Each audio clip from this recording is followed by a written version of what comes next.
Hello students, in this video lecture we are going to discuss about addition theorem on probability. Addition theorem on probability గురించి discuss చేస్తాం. Already ఇంతకుముందు 2 video లెక్చర్స్లో మనం probability introduction గురించి చెప్పుకున్నాం, axioms of probability lecture 2లో చెప్పుకున్నాం. Okay, అవి కావాలంటే మీరు కార్డ్స్లో వదిలేస్తాను, వాటిని చూడండి. ఆ ప్రాబబిలిటీ ఇంట్రడక్షన్ వీడియోస్ కూడా. ఈ అడిషన్ థియరమ్ ఆన్ ప్రాబబిలిటీ మనకు డిఫరెంట్ బుక్స్లో డిఫరెంట్ వేస్లో ఉంది. చాలా మెథడ్స్ ఉన్నాయి ప్రూఫ్స్. వాటిలో నేను ఒక ఈజియెస్ట్ ప్రూఫ్ సెలెక్ట్ చేసుకొని మీకు చెప్తున్నాను. సో వెరీ ఈజీ వేలో ఎలా మనం addition theorem on probability prove చేయబోతామో ఇప్పుడు చూద్దాం.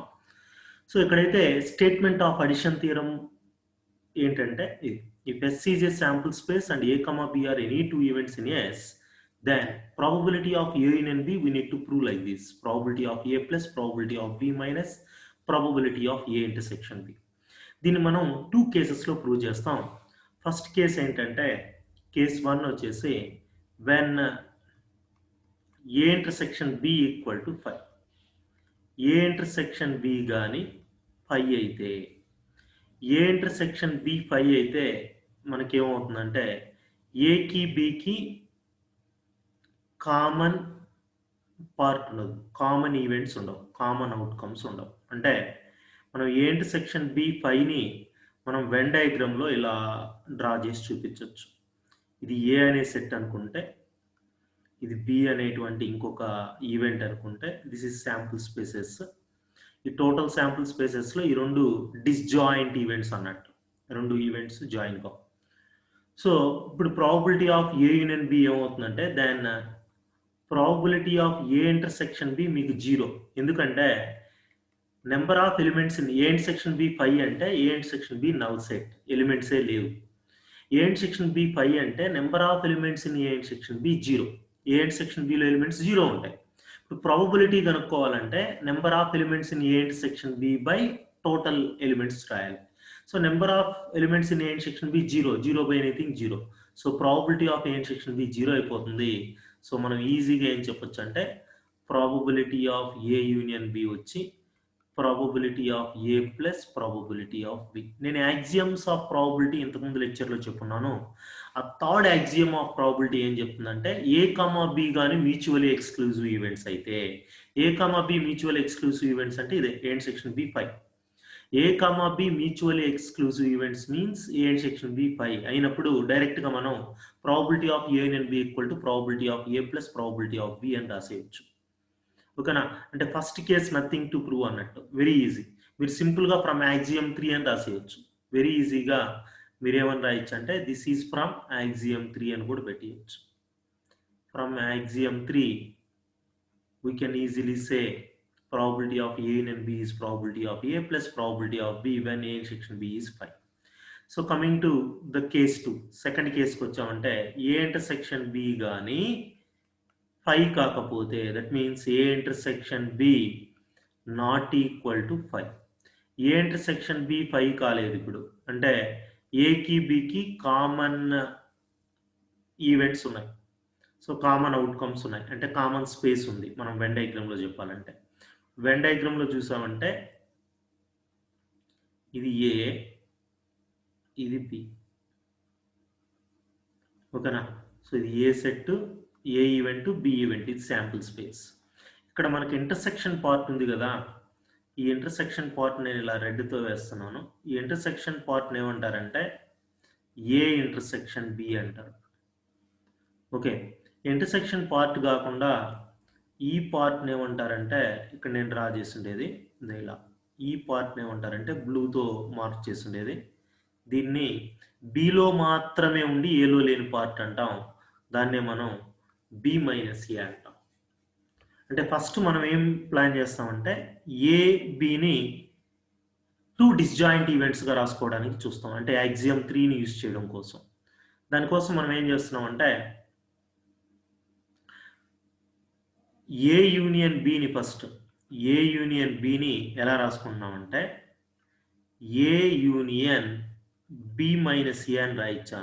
క్లియర్గా చూడండి డయాగ్రామ్. బి మైనస్ ఏ అంటే ఈ పార్ట్, ఏ అంటే ఇది.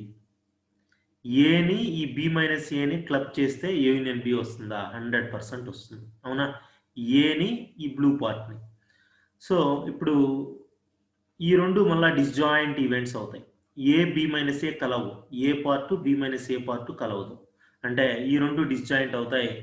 From axiom 3 of probability or from case 1 what we can say probability of A union B వచ్చేసి probability of A union B minus A అని రాస్తున్నాను. బట్ ఇక్కడ A comma B minus A disjoint sets కాబట్టి probability of A plus probability of B minus A అని రాయొచ్చు. Reason అర్థమవుతుందా ఎందుకు అలా రాశాను? ఇక్కడ ఎందుకు ఇలా రాసామంటే A comma B minus A are disjoint events or mutually exclusive events. Disjoint అనే దానికంటే mutually exclusive events. Mutually exclusive ఏవైనా రెండు ఈవెంట్స్ మ్యూచువల్లీ ఎక్స్క్లూజివ్ ఈవెంట్స్ అయితే మనం axiom 3 నుంచి మనం ఇలా రాయొచ్చు, లేదా మీరు బ్రాకెట్లో ఫ్రమ్ axiom 3 అని రాసేసినా చాలు. ఓకేనా? సో ఈ స్టెప్ వరకు నేను వేసుండేది. ఇప్పుడు నెక్స్ట్ మనం ఏం చేస్తున్నాం అంటే probability of A plus probability of B minus A. axiom 3 ఏం చెప్తుందంటే యూనియన్ ప్లేస్లో ప్లస్ పెట్టే అయిపోయింది. నెక్స్ట్ మనం ఏం చేస్తున్నాం అంటే ఇప్పుడు ఈ పార్ట్ తీసుకున్నాం ప్రాబబిలిటీ ఆఫ్ ఏ ప్లస్, ఇప్పుడు నేను ఇక్కడ వేసింది మీకు క్లారిటీ వస్తుంది. ఇక్కడ ఈ బి మైనస్ ఏని ఏమని రాయొచ్చు, ఈ బి మైనస్ ఏమని రాయొచ్చు అంటే కంప్లీట్ బి సెట్లో నుంచి ఈ రెడ్ పార్ట్ తీసేసామంటే వస్తుందా? బాగా వినండి. కంప్లీట్ బి సెట్లో నుంచి ఈ రెడ్ పార్ట్ తీసేస్తే బి మైనస్ ఏ అంటే బిలో నుంచి ఈ రెడ్ పార్ట్ ఏ ఇంటర్సెక్షన్ బిని తీసేస్తే బి మైనస్ ఏ అంటాం. అంటే if you subtract A intersection B from B you will get exactly B minus ఏ.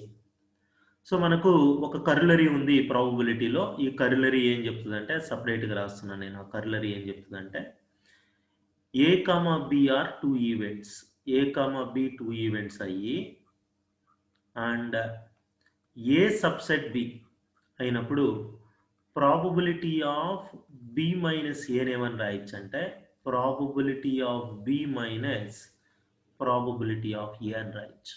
ఇది మోస్ట్ ఇంపార్టెంట్ కర్లరీ. దీన్ని యూజ్ చేసి మనం దీన్ని ప్రూవ్ చేస్తాం. ఇప్పుడు మనం థీరంలోకి వచ్చేసామంటే మీకు అర్థమైందా? ఏ సబ్సెట్ బి అయినప్పుడు, ఏ సబ్సెట్ బి అయినప్పుడు ఇలా ఏ ఈ సబ్సెట్ బి అంటే ఏ చిన్న సెట్ బి పెద్ద సెట్. ఇక్కడ ఈ రెండిట్లో పెద్ద సెట్ ఫస్ట్, చిన్న సెట్ నెక్స్ట్. ఇక్కడ బి అనేది పెద్ద సెట్. మనం క్లియర్గా అబ్జర్వ్ చేస్తే A intersection B is subset of B.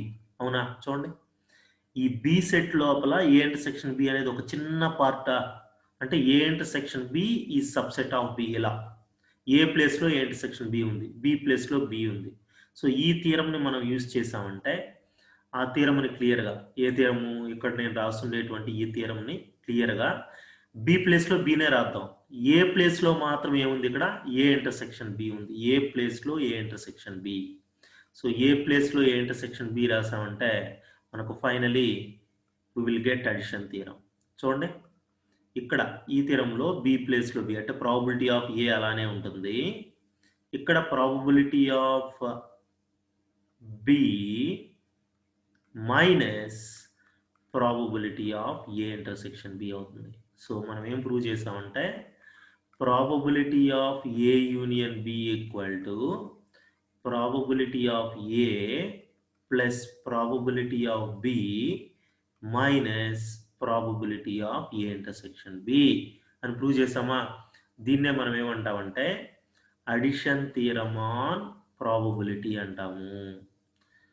ప్రాబబిలిటీలో addition theorem important. ఇది R19 రెగ్యులేషన్ J అనంతపూర్ అయితే బాగా ఇంపార్టెంట్. ఎక్కడ ప్రాబబిలిటీ కాన్సెప్ట్ ఉన్నా, అది డిగ్రీ కాదు బీటెక్ కాదు, ఎక్కడైనా ఈ అడిషన్ థియరమ్ అనేది మోస్ట్ ఇంపార్టెంట్.